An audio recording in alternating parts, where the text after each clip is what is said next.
ክቡራትና ክቡራን፣ አዱኛው ወርቁ ነኝ። እንደም ብዙ ኢትዮጵያውያን ወገኖቼ በስደት በሰው ሀገር የምኖር ግለሰብ ነኝ እና መጀመሪያ ኢትዮጵያን ለቅቄ ወደ ፈረንጆች ሀገር ስመጣ የባህል መጋጨት ትርምስምስ የነበረበት ጊዜ ነበረ በሕይወቴ እና በጣም ካስደነቁኝ ካስገረሙኝ እንዲያውም ካስጸየፉኝ ማለት እችላለሁ ነገሮች አንዱ ፈረንጆች ለውሻና ለድመት ያላቸውን ፍቅር ያላቸውን ጥንቃቄ ያላቸውን ሁኔታ ሳይ ነው። ውሻ እንዴት ሰው ያቅፋል? እንዴት ውሻና ድመት ይስማል? አሁንማ ሰርግም ሲያረጉ ወደ ሰርጋቸው እየወሰዷቸው ነው አሉ። የእንስሳት መቃብር አለ፣ ከሰው መቃብር የበለጠ የእንስሳት ሆቴል አለ፣ 5 ኮከብ ያለው የሚባል እና ሲበሉ ደግሞ የአጉርሰዋቸው እነሱንም ያጎርሷቸዋል። ጭራሽም አሁን በቅርብ የሰማሁት ባለቤትና ውሻ አብረው ተቀምጠው አይስክሪም አንዱን አይስክሪም አብረው ይልሳሉ የሚባል ወሬ ሰምቻለሁ።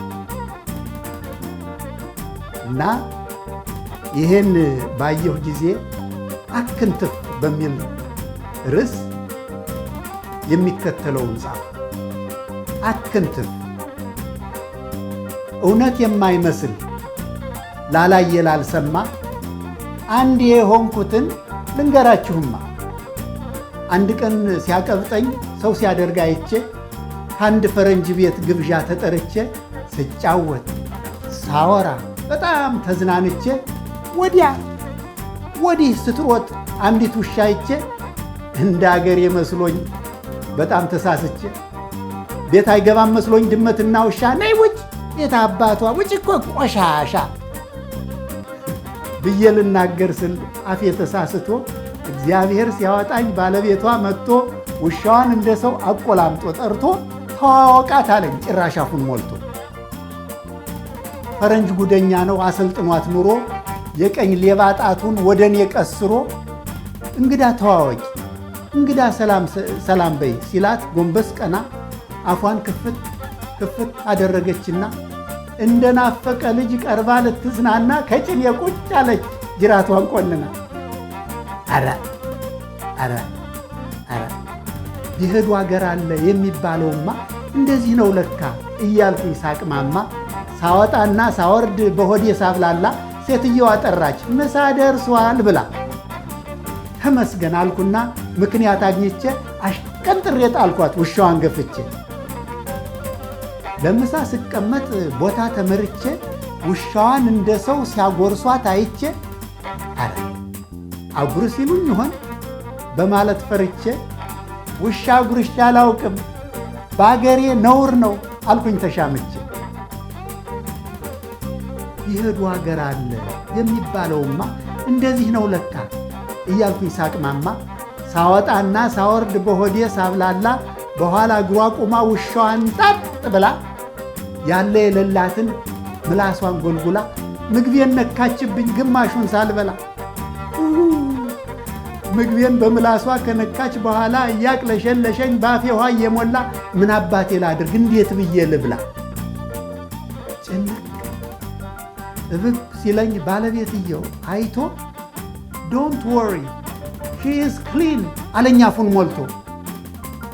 ጭንቅ ጥብብ ሲለኝ ባለቤትየው አይቶ ውሻዬ ንጹሕ ናት አይዞህ አትጨነቅ አለኝ አፉን ሞልቶ።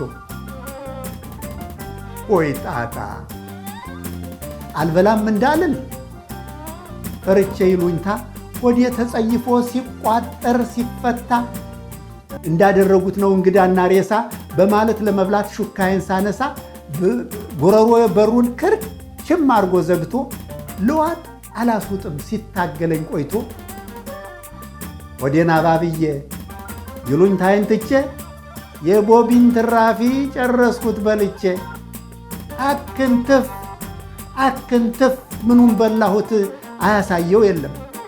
መኖር በስደት በሰው ሀገር መኖር ያደርጋል ተልካሻ፣ መጫወቻ አረገኝ የፈረንጅ ድመት የፈረንጅ ውሻ እያለ ስሜቴ እየተሰቃየ ውሻ ካለበት ቤት ላልደርስ እርም ብዬ አመስግኜ ወጣሁ ደስ ያለኝ መስዬ ነው የሚለው። እና ይሄን ግጥም የጻፍኩት ከ30 ዓመት በፊት ነው። አሁን ግን ሰው ከኖረ ከሚስቱ ይወልዳል፣ ጅብ እንዳገሩ ይጮሃል፣ ሰው ማንን ይመስላል ቢሉት ኑሮውን ይባላልና እኔም ባለ ውሻና ባለ ድመት ሆኛለሁ። እና ፈረንጆቹ ለካ ወዶ አይደለም ወደሚል ስሜት ነው የመጣሁት። ጋደም ስል ድመት የመታ ከደረቴ ላይ ለጥ ትላለች። ከስራ ስመጣ ውሻው እየተሽቆጠቆጠ መጥቶ መንገድ ይቀበለኛል። በየቀኑ እማይሰለች እማያኮርፍ እና እንስሳ ያልተወደደ ታዲያ ምን ይወደዳል ወደሚል አስተሳሰብ ገብቻለሁ። በነገራችን ላይ እኛ ኢትዮጵያውያን ለእንስሳ ጥሩ አይደለም፣ እንዲያውም በጣም ጨካኝ ነው። በሬ ሞፈር ቀንበር ተሸክሞ እየሳበ ቶሎ ቶሎ አልሄድክም ተብሎ በጅራፍ ሄደጀ ብሬ እየተባለ በጅራፍ፣ አህያ ከጋማዋ እስከ ጅራተ ከላዋ ጢም ብላ ተጭና ቶሎ ቶሎ ካልሄድሽ ተብላ በዱላ ትነረታለች። ውሻና ድመት ከቤት ከገባ በእርግጫ ተብሎ ይወጣል። ውሻ አንድ ነገር ከነካ ወይ ዕቃው ይጣላል ወይም በቄስ ይባረካል። የተወልጄ ባደጉበት አካባቢ ጨዋታን ጨዋታ ያመጣዋልና አንድ ቤተሰብ ውሻ ነበራቸው ቡችላ። እና ይሄ ቡችላ እንዲያው የሳትራት አንድ ዕቃ ይነካል፣ አንድ ዕቃ እንትን ይላልና ይቺ ሴትዮ የተነካውን ዕቃ ይዛ አንድ ቀን ድስት፣ አንድ ቀን ሞሰብ፣ አንድ ቀን ምን ወደ ነፍስ አባታቸው ወደ ቄሱ እየሄደች ታስባርካለች።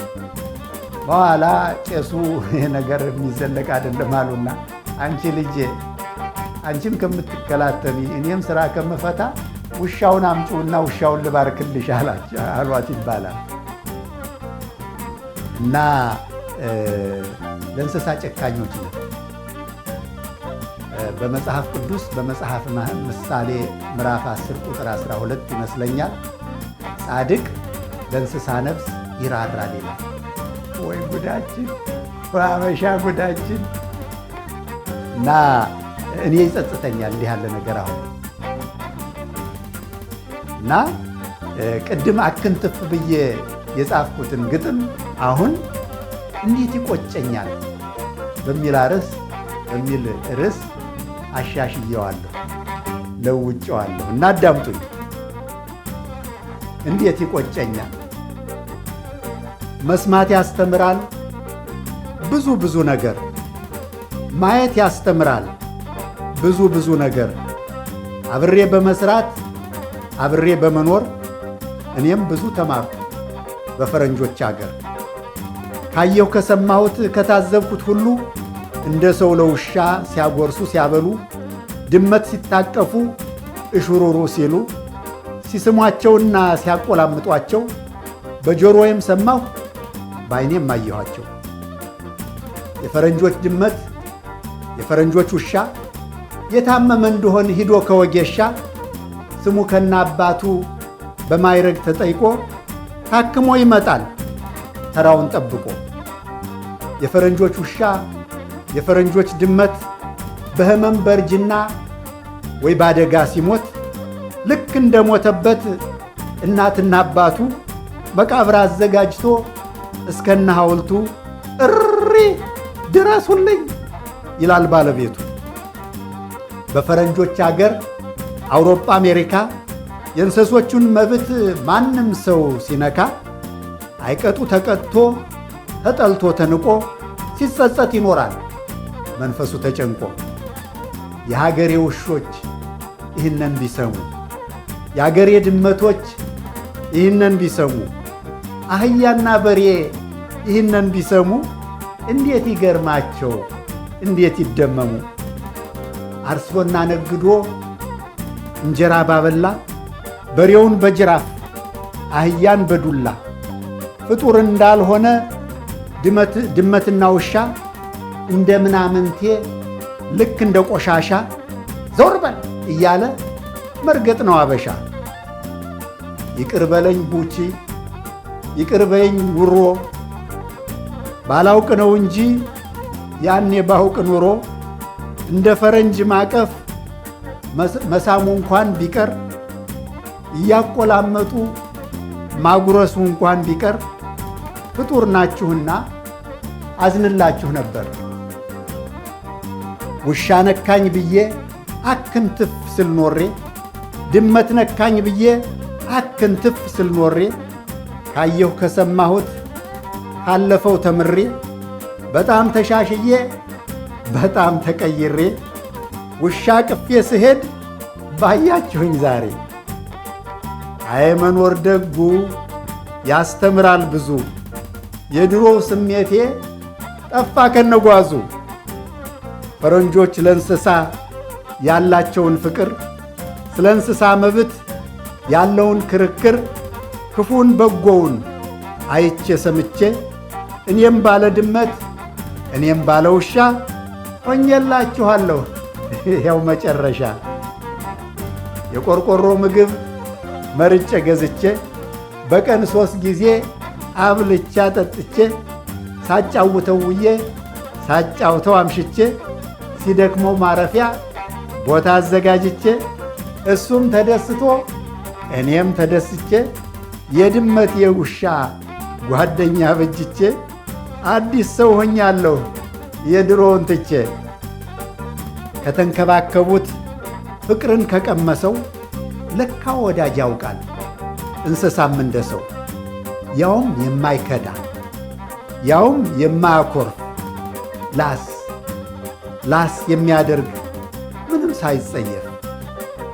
ድመትና ውሻ አህያና በሬ ስሳደብ ሳዋክብ ስማታ መኖሬ የድሮ ሥራዬ የድሮ ምግባሬ እንዴት ይወቅሰኛል ይቆጨኛል ዛሬ ብዬ ጽፌያለሁ።